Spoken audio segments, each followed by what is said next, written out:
This episode of Distraction is sponsored by Landmark College, offering comprehensive support for students with ADHD and other learning differences. Learn more at lcdistraction.org. Landmark College, the college of choice for students who learn differently. Hello, this is Dr. Ned Hallowell with a mini episode for Distraction.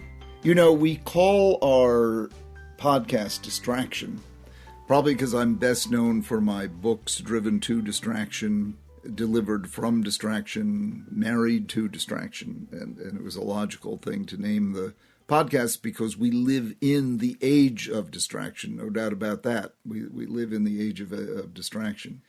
But my real theme, if there's a cornerstone to everything I believe and write about and profess and urge and coax and cajole, if there's one major theme, it is the theme of connection, which in many ways is the antidote to distraction. When you feel connected, when you feel engaged, when you feel present, you don't feel distracted. And the force of connection is the one most powerful force for good in life. I can say that with full confidence because there have been a lot of studies now that Martin Seligman brought us positive psychology. A lot of studies have come out in terms of what does lead to happiness, what does lead to joy. And not only happiness and joy, but health, longevity, performance. And the factor that keeps emerging is the force of connection. Now, at its most intense and most distilled, it's called love. L-O-V-E, the four-letter word that too many professionals fear to use. Love is what people need.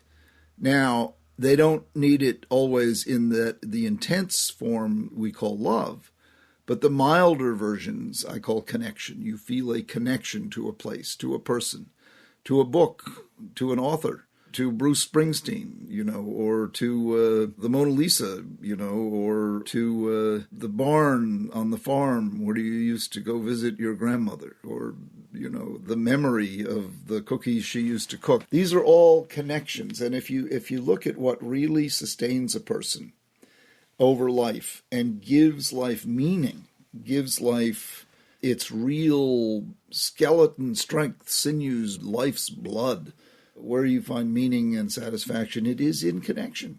It is in connection. The great teacher you had in fifth grade, the great coach you had in football, the great manager you had in your first job, the author you read and never met but felt inspired by his or her words.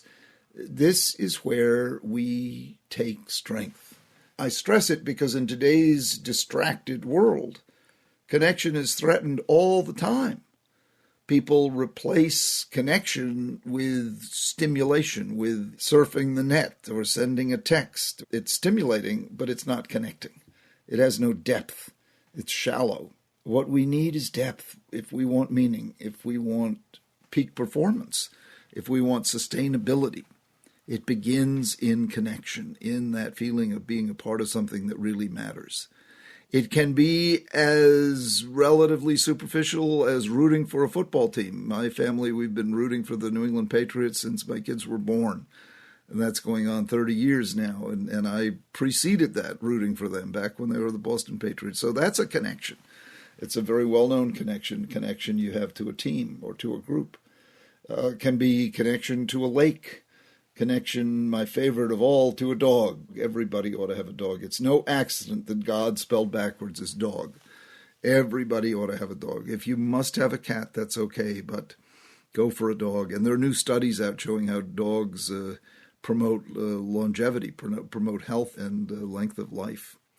I wrote a whole book about this some years ago on how to build a connected life, and I described 12 different connections. The name of the book is simply Connect, 12 Vital Ties That Open Your Heart, Lengthen Your Life, and Deepen Your Soul.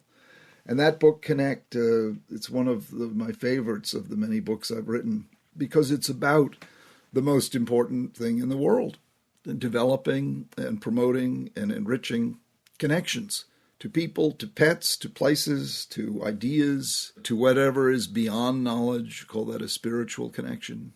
connection to yourself. And I often say, you don't have to love yourself. I think that term has been overdone in mental health. But what you do want is to like yourself enough that you can be real. Like yourself enough that you don't have to put on airs, that you don't have to pretend to be someone you're not, that you don't have to show off, that you don't have to go out of your way to get attention, as some people do. But you want to like yourself enough that you can just be who you are without needing to impress or please. That connection to self. And the way you create that healthy connection to yourself, really, in many ways, is by connecting outside of yourself to the right kind of people, the right kind of places, the right kind of activities that you feel good about doing. That's why it's important, once you get past a certain age, to develop what you're good at and not necessarily spend too much time trying to get good at what you're bad at.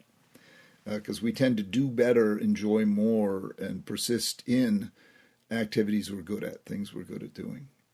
Connect. Take that and use it as sort of your guide post, if you will. If there's one way to organize your life in a way that is almost guaranteed to be fulfilling, it's to live a richly connected life. And by that, I do not mean access to the internet. I mean connection in the 12 different domains I outline in my book, Connect. Well, this is Dr. Ned Hallowell for Distraction, wishing you a life rich, rich, rich in connection. Distraction is made by Sounds Great Media. Our producer is the extremely talented Sarah Guertin. This podcast is recorded and mixed by the equally talented Pat Keogh.